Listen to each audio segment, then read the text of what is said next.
Welcome back to our channel 3 media. నా పేరు రాణి. ఈరోజు మనతో పాటు ఉన్నారు సోషల్ యాక్టివిస్ట్ కృష్ణకుమారి గారు. నమస్తే మేడం. నమస్తే. ఫస్ట్ థింగ్, ఇప్పుడు news Amrutha Pranay, it's a big sensational news. And నిన్ననే మన కోర్టు కూడా తీర్పు ఇవ్వడం జరిగింది. సో ఏంటంటే అమృత ప్రణయ్ అనే పేరు తీసేసి రీసెంట్గా అమృత వర్షిణి అని తను ఒక సోషల్ మీడియాలో మార్చి పెట్టుకుంటున్నారు అనేసి ఒక వార్త వినపడుతుంది. సో అది ఎంతవరకు నిజమంటారు? అండ్ ఆల్సో తను వాళ్ళ ఇన్లాస్తో ఉండటం లేదు. సో రీజన్ ఏంటి? ఇది ఎంతవరకు నమ్మొచ్చు అంటారు? ఇప్పుడు తనకి అకౌంట్ హ్యాండిల్ నేమ్ మారింది అనే కదా, తప్పేముందండి? తనకు నచ్చినట్లు పెట్టుకోవచ్చు. ఆ రోజు అమృత ప్రణయ్ అని పెట్టుకోవడం తన ఇష్టం. నా వల్ల, నా కుటుంబం వల్ల ప్రణయ్ చనిపోయాడు, అతనికి న్యాయం జరిగేదాకా నేను అమృత ప్రణయ్గా ఉంటాను అని చెప్పి ఆ అమ్మాయి డిసైడ్ చేసుకుని, అమ్మాయికి ఎవ్వరు చెప్పలే ఇలా చెయ్యమ్మా అని. తనకి తాను తన కాళ్ళ మీద నిలబడటం కోసం ఫ్యాషన్ డిజైనింగ్ చేసిందా, లేకపోతే ఆన్లైన్లో బట్టలు అమ్మిందా, లేకపోతే ఇంకా ఏం చేసింది అనేది తన సొంత కాళ్ళ మీద నిలబడి నిరూపించుకుంది. తండ్రి ఆస్తితో సంబంధం లేకుండా అత్తమామల పైన కొంతవరకు మాత్రమే ఆధారపడి, సరే ఏది ఏమైనప్పటికీ కూడా తన కాళ్ళ మీద తను నిలబడి తన ఎంపవర్మెంట్ తోటి ముందుకు సాగుతూ ఉంది. తన బిడ్డను తను పెంచుకుంటుంది. అటు అత్తింటితోటి సంబంధాలు ఉన్నాయి. ఎందుకంటే పోయిన నెల 6వ తారీఖు ఎప్పుడో అబ్బాయి బర్త్డే, 6 years బర్త్డే చేసింది.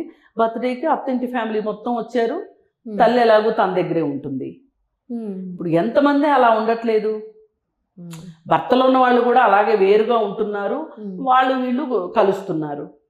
ఇప్పుడు అమృత నుంచున్నా తప్పు, కూర్చున్నా తప్పు, మాట్లాడినా తప్పు, మాట్లాడకపోయినా తప్పు, ఒక పేరు పెట్టుకుంటే తప్పు. అన్నిటికీ అమృతే కారణము అంటే, ఇప్పుడు శ్రవణ్ కూడా, పోయినసారి శ్రవణ్ రావు కూడా అమృతరావు తమ్ముడు, ఇదంతా అమృత వల్లే జరిగింది అని చెప్పి మాట్లాడారు. ఇదంతా జరిగింది అమృత వల్ల కాదు. మీరు ఏదైతే కులం పిచ్చితోటి, డబ్బులున్నాయనే మదంతో మీరు హత్య చేశారో అది మీరు చేసిన తప్పు. అంతేగాని ఇక్కడ అమృత చేసింది ఏమీ తప్పు లేదు. అలాగే అలా కొనసాగింది. తన యూట్యూబ్ ఛానల్కి 5.5 లక్షల మంది సబ్స్క్రైబర్స్ ఉన్నారు. తన దాంట్లో ఫ్యాషన్ గురించి చెప్తుంది, పిల్లల గురించి చెప్తుంది, తన కొడుకు గురించి చెప్తుంది, తన గురించి చెప్తుంది, తన ఫ్యాషన్స్ గురించి చెప్తుంది. అన్నీ చెప్తూ అలా లైఫ్ నడిపించుకుంటా ఉంది. అయితే ఈలోపు ఇప్పుడు తీర్పు వచ్చింది. ఈ తీర్పు వచ్చిన తర్వాత రెస్ట్ ఇన్ పీస్ అని పెట్టింది. ప్రణయ్కి న్యాయం జరిగింది అని చెప్పి అమ్మాయి అనుకుని ఇంకా అమృత ప్రణయ్ అనేది తీసేసి తన అసలు పేరు పెట్టుకుంది. ఇప్పటి వరకు బహుశా తను వెయిట్ చేసింది, ప్రణయ్ నా కుటుంబ సభ్యుల వల్ల చనిపోయాడు కాబట్టి చట్టం ప్రకారం న్యాయం జరగాలి అనుకుంది. ఆ న్యాయం జరిగిన తర్వాత తన పేరుతోనే కొనసాగాలి అనుకుందేమో, తను ఒక కొత్త జీవితాన్ని కోరుకుంటుందేమో. తన కొడుకుకి అసలు ఈ కేసులు, ఈ కోర్టులు ఇవన్నీ, నిన్న ఆ సమాధి దగ్గరికి నిన్నగానే అమ్మాయి వెళ్ళున్నట్లయితే ఎన్ని కెమెరాలు క్లిక్ చేసేవి, మాట్లాడమని ఒత్తిడి పెట్టేవి. కోర్టు దగ్గరికి వెళ్తే నిన్న కోర్టు దగ్గర ఎంత గలాబా జరిగింది. వాళ్ళ బాబాయ్ భార్య, బాబాయ్ కూతురు అంతా అమృత చేసింది అంటున్నారు ప్రతి వాళ్ళు. శ్రవణు అదే అన్నాడు. అమృతరావు ఒక్కడే ప్రణయ్ వల్లే ఇదంతా జరిగింది అని ప్రణయ్ని చంపాడు. కానీ వీళ్ళందరూ చంపే ముందంతా ప్రణయ్దే తప్పు అన్నారు. చంపేసిన తర్వాత ఇప్పుడు అమృత తప్పు అంటున్నారు. బయట ప్రపంచం కూడా ఆడపిల్లల్ని ఇలాగా పెంచేది, ఆడపిల్లలు ఇలాగ చేస్తారా, అలాగ చేస్తారా, అసలు 9వ తరగతిలో ప్రేమ ఏంటి, ఇలా మాట్లాడుతున్నారు. ఏం న్యాయం ఇది అసలు? సరే, ఆమె ఇప్పుడు పేరు మార్చుకుంది, తన సొంత పేరుతోటి ట్విట్టర్ హ్యాండిల్ పెట్టుకుని కొత్త జీవితంతో ముందుకు వెళ్ళాలి అనుకుంటుంది. ఏం తప్పేంటి? అంటే అది కూడా తప్పు అనుకుంటే మనం ఎంత వెనకబడిపోయి ఉన్నామో మనం ఆలోచించుకోవాల్సిన అవసరం ఉంది ఇక్కడ. ఓకే, అందుకని ఆమె కొత్త జీవితానికి, తన పాత ఏదైతే బాధాకరమైన జీవితం ఉందో ఆ ఎఫెక్ట్ తన కొడుకు మీద పడాలనుకోవట్లేదేమో. అది కూడా తప్పు కాదుగా. అంతే, అది కూడా తప్పు కాదు. ఎందుకు? ఆ బాబు ఏం చేశాడు? ఆ బాబుకి తండ్రిని కళ్ళారా చూడలేదు ఆ పిల్లాడు.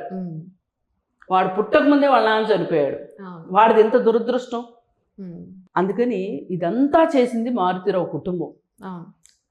మీరు ఏమన్నా మాట్లాడదలుచుకుంటే ఆ కుటుంబం గురించి మాట్లాడండి తప్పితే ప్రణయ్ని కానీ ప్రణయ్ కుటుంబాన్ని కానీ అనడానికే వీల్లేదు. అమృతను అసలే అనడానికి వీల్లేదు. మేజర్ అయింది, పెళ్లి చేసుకుంది, తండ్రికి ఇష్టం లేని పెళ్లి చేసుకుంది. నా కూతురు కష్టాలు పడుతుందేమో సెటిల్ అవ్వని కుర్రాన్ని చేసుకుని అనుకున్నప్పుడు నువ్వు సెటిల్ చేయకపోయావా? అంతే. ఈ ప్రపంచంలో అందరూ సెటిల్ అయిన కొడుకులకే పెళ్ళిళ్ళు చేస్తున్నారా? చేయట్లేదుగా.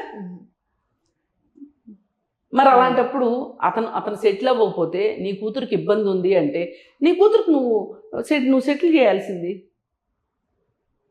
అందుకని ఏది అయినా మీ బిడ్డ మీద మీకెంత ప్రేమ ఉందో వాళ్ళ బిడ్డ మీద వాళ్ళకి అంతే ప్రేమ ఉంటుంది. నీ భార్య ఎట్లయితే నవమాసాలు మోసి కని పెంచిందో వాళ్ళు కూడా అంతే. వాళ్ళ బిడ్డను చంపే హక్కు నీకెవరిచ్చారు?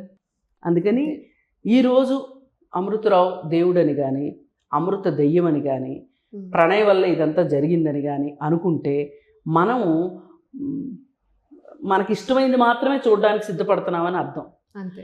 ఎప్పుడైనా సరే మనకి ఇష్టమైందే కనిపించదు లోకంలో. అన్నీ ఉంటాయి, మంచి చెడు తటస్థము అన్నీ ఉంటాయి. మనం ఏది చూడాలనుకుంటే అది చూస్తాం. అలా కాకుండా మనం ఒక ఒపీనియన్ పెట్టుకోకుండా మనం చూస్తే అసలు ఏంటనేది మనకు కనిపిస్తుంది.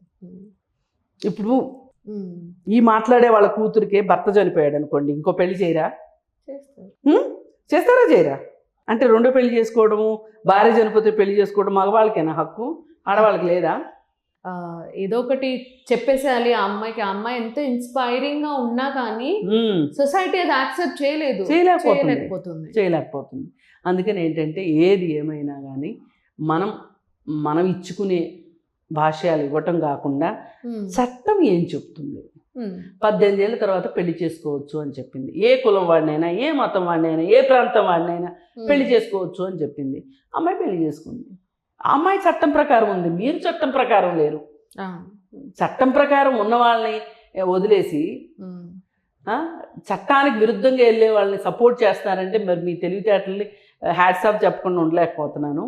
అందుకని మన ముందున్నది చట్టం, రాజ్యాంగం, కోర్టులు అవన్నీ సరిగా పనిచేసినాయి ఈ కేసులో అని చెప్పి ఎవరి పిల్లలైనా మీ పిల్లలు సరైన మార్గాన్ని ఎంచుకోకపోతే చెప్పే బాధ్యత మీకుంది.